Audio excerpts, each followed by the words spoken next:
Hey guys, welcome. It's Jack from Seller Source Pro, and today is the first day I've been promising you guys from the comic community on Instagram that our YouTube channel is going to do both.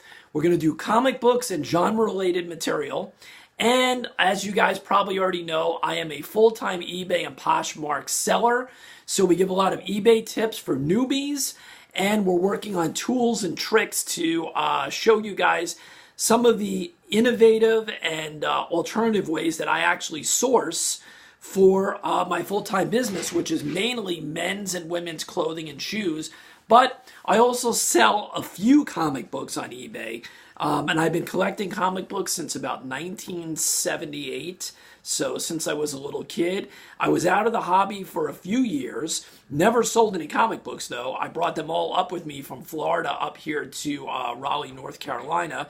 And as you can see in the background, I'm starting to catalog everything I have for the first time and start to use CGC for grading and putting some of those things on the wall. So today, for a first opportunity to take a look, we're going to do a CGC grading video, and I'm going to show you some of the other stuff that I have.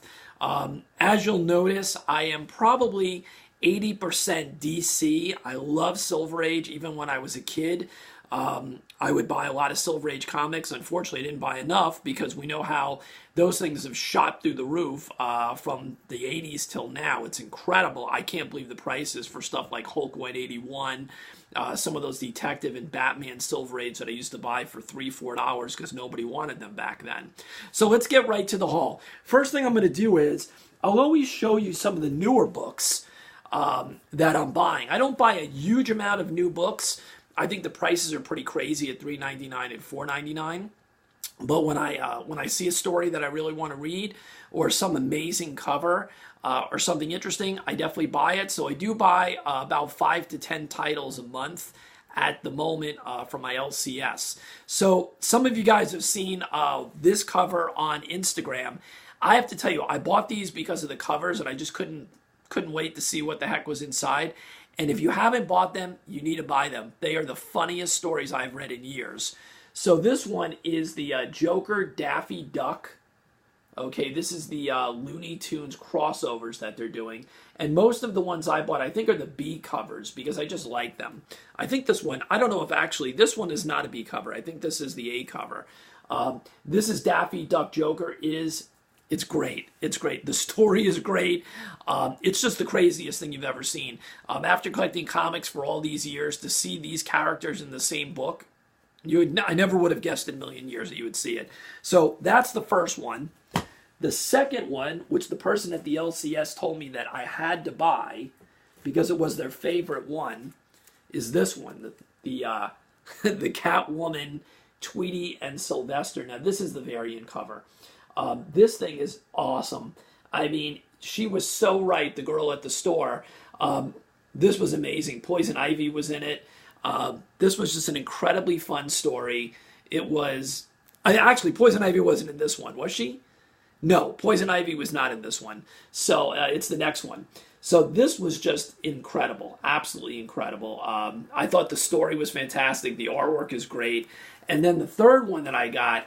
I'm a big Harley Quinn fan. You're going to see a lot of Harley Quinn stuff. The sad story with Harley Quinn is that I stopped collecting comics right around the time that the Harley stuff started getting big. So my collection didn't have much Harley. So now I'm starting to pick up all of those things, and I'm paying for them severely. Okay, so this is Gossamer and Harley Quinn.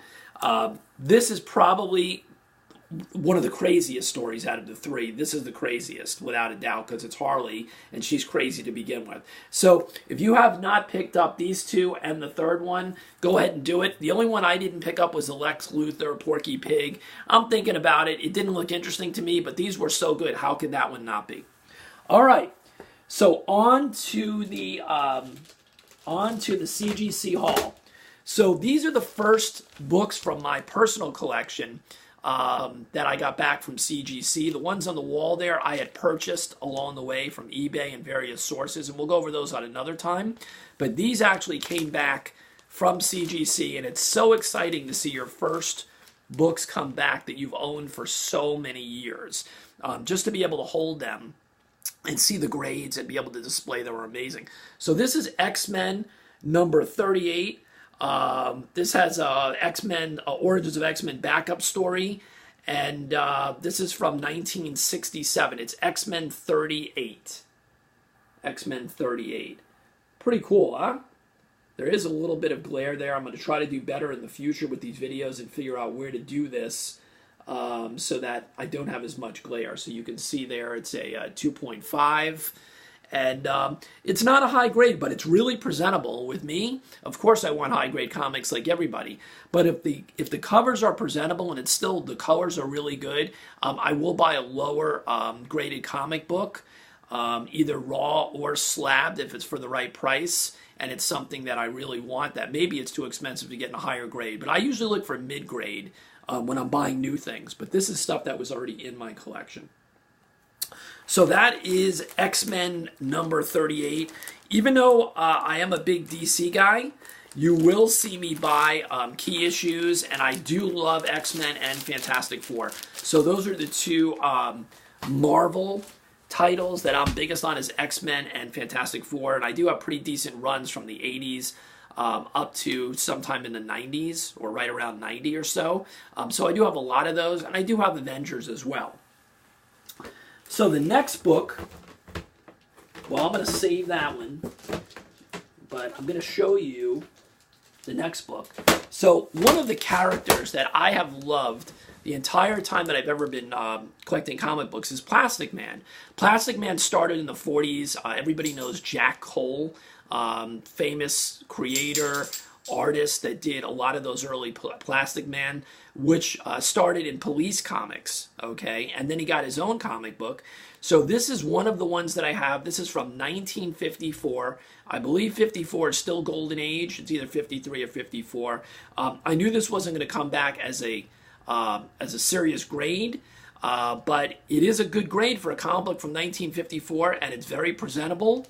And it is Plastic Man number 48 from 1954. Plastic Man. Oops, let me take it out of the sleeve for you guys, because that's probably causing even worse glare.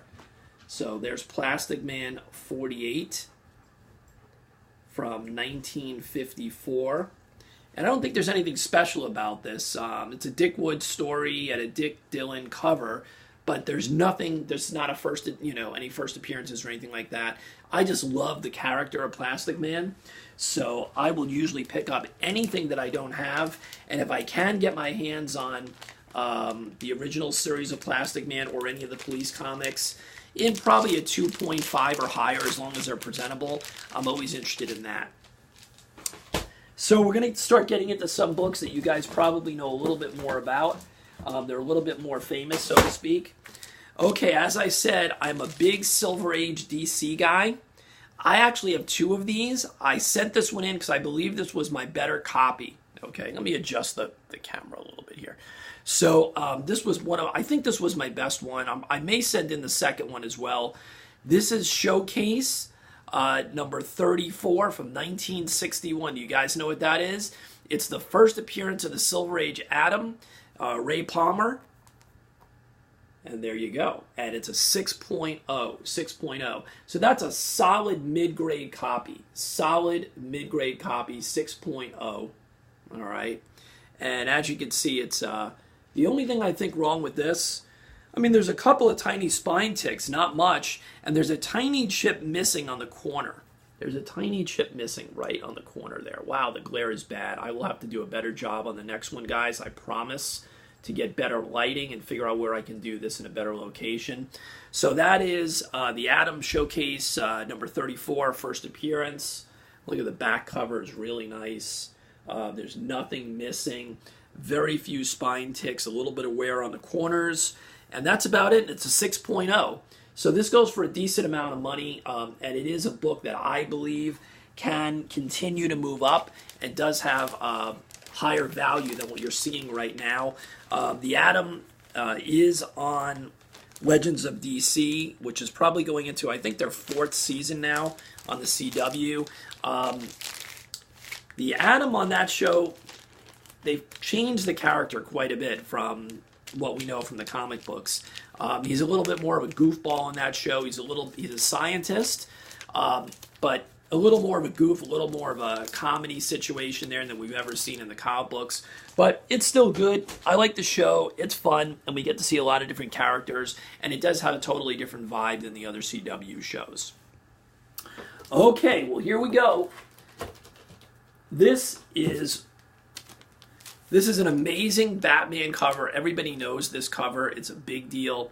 It was from 1973, and I knew I was going to get a good grade on this. Obviously, a good grade is relatively speaking, but it's from 73, so this is a very good grade for this book. You can still find this book.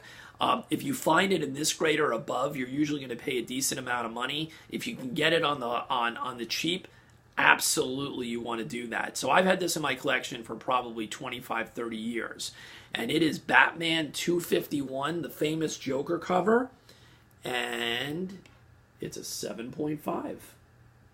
7.5. All right. So that is a pretty decent Batman cover, 7.5. I love that cover. Obviously, you guys know it's a Neil Adams cover and artwork. Denny O'Neil did the story, so that's a famous team of a writer and one of the greatest artists of our time, Neil Adams, who still does a lot of conventions. I've met him on several occasions. A lot of people are excited to meet him and get things signed. I am not the biggest signature guy. So if I get a book that has signatures, that's wonderful, but I don't really go out of my way for signature stuff.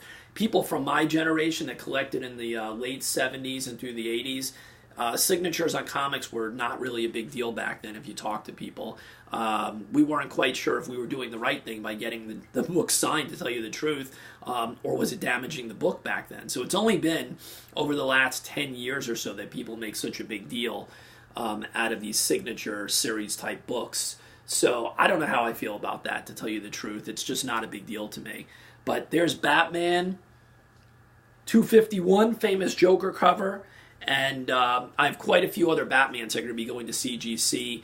Some from the 60s, some from the 50s, some from the 70s. And a lot of those key issues that people look for, like Black Mask, Killing Joke, of course Dark Knight. I've got multiples of those, so those have to go to CGC.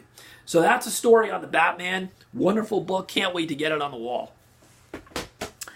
Okay, well, the hits just keep on coming. So for my Marvel friends, I told you I don't just do DC. This is a book that I originally picked up. A friend of mine sold me his collection. Huge amount of books. This was back in about 89. And man, do I wish that I did not sell off the majority of those books. I pulled what I wanted from there, and I let a lot of it go. My dad and I bought the collection together. The deal was that I was going to pull out what I wanted, and we were going to flip the rest. We did. Obviously, there was money made on the deal, but wow, if we had those books back today, there was a heck of a lot of books that I didn't pull out of there. So here it is, my copy of Amazing Spider-Man 129. You guys know it's the first Punisher. It's mid-grade, about mid-grade, 5.0. I would consider that around mid-grade, for me anyway. So it's a 5.0. It's a really nice copy of this, very presentable copy. And the wrap is a little off on the side, as you can tell. You see that? The wrap is just slightly off. It's not perfect. But other than that, maybe there's a little crease. Yes, there is a crease. And the corners are pretty good. And obviously this is the first Punisher. And it's off-white to white pages, which is always good too. And you guys know the back, the Evil Knievel. Boy, you know, I had that stuff too, come to think of it. I had those Evil Knievel little guys with the cycle and everything. I wonder what that's worth. That's probably worth some decent money. I did not keep that stuff, unfortunately. So that's it, Punisher 5.0. That's my sole copy of that book. I know a lot of people have several copies of it. That's the only one that I have and probably will have unless I pick it up in a collection that I purchase. Now, here you go. I didn't even remember that I had this until I went into my comic books and started cataloging, and it's so exciting to do that. I'm having so much fun. This book is my oldest Marvel, probably. It's a key book. I think it's the second Doctor Doom appearance. I'm pretty sure. If not, you guys can take a look. There's an Invisible Girl pinup, and if you've guessed, this is a Jack Kirby cover and art Stan Lee story. And yes, it's the Fantastic Four, number 10. Fantastic Four, number 10. And it's a great looking copy for a book that's from 1963. It's an early Marvel comic, and it's graded at a 4.0, off-white to white pages, which is fantastic. I will take a 4.0 of this issue any day of the week. I do have a bunch of other early Fantastic Fours, but I'm pretty sure this is the best condition one. The rest are probably in about a 2.0 to 3.0 max. Some of those will probably be graded. We'll see how I feel about it. I have so much stuff to grade, it's hard to figure out what to send in next. So that's Fantastic Four, number 10. Here's the back cover. There's the back cover. And there it is again, Fantastic Four, number 10. That is definitely going up on the wall. And that's it. So that's my first comic book haul, just to get you guys into what I'm doing here. We're going to be doing a lot of interesting stuff on this channel. Remember, if you don't do eBay and Poshmark, you may want to give it a chance to take a look at some of my eBay and Poshmark videos anyway. If you're a newbie and you want to start making extra money part-time, or you want to test out the waters and maybe go full-time into what I do with the clothing, let me know. I'd be happy to help. We are working on a membership site that's going to give some incredible tools that are not available for people that do want to source locally in a unique way. So if you're a clothing person and you're watching this video, or an eBay person, I should say, I hope you have fun, even if you're not into the comic books, seeing some of these really cool vintage items that are old and probably bring back some memories for you. So I hope we get some crossover between the eBay and Poshmark people and my comic book people and genre people watching the other videos. Till the next time, stick around. Make sure you follow me, subscribe on this channel, and then follow me on Instagram, which is Seller Source Pro, at Seller Source Pro on Instagram. We're going to be showing a lot more books in the near future, and we're going to be doing some interesting things, helping people try to get books, comic books, that they may not be able to afford. We've got some interesting concepts coming up that we're working on, at an app that's going to do some interesting things for people going forward that want to get some grails and key books that maybe they can't afford. There's alternative ways of figuring out how to get into the game and get some of these comics. Stick around, make sure you subscribe, have a great day, and remember, support your local comic book store. Take it easy.